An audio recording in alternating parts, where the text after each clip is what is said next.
House Resolution 73 is being used by the Democrats to selectively and punitively harass duly elected members of the Republican opposition party.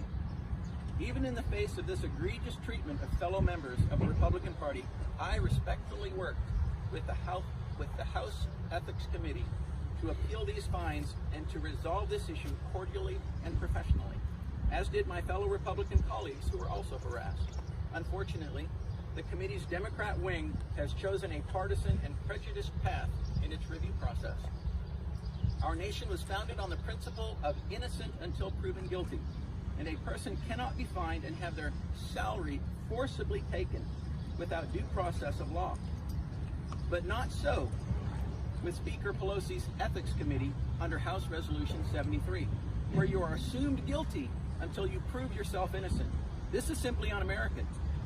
In any normal court, anything less than a unanimous verdict would be cause for either a mistrial or a hung jury, and no fine would be levied.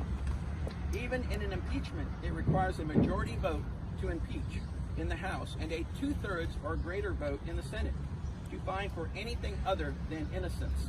Again, not so for Pelosi's Ethics Committee under House Resolution 73, where a simple tie vote is a cause for a fine to be levied.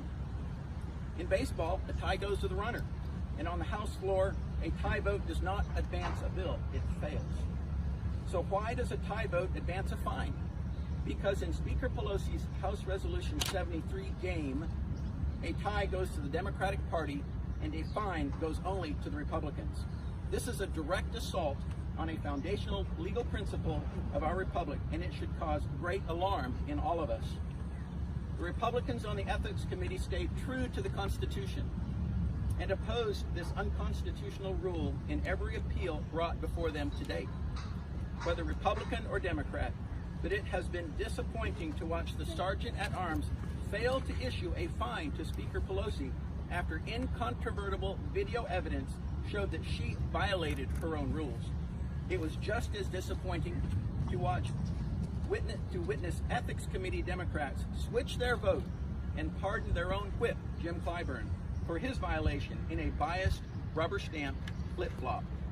The flagrantly unequal treatment and targeting of Republican members is hypocritical and sets a very dangerous precedent. I will not stand for it.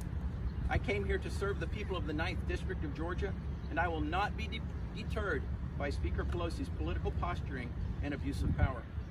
In the spirit of defending the Constitution from this abuse, I am proud to have filed this lawsuit with my friend, Congressman Gohmert.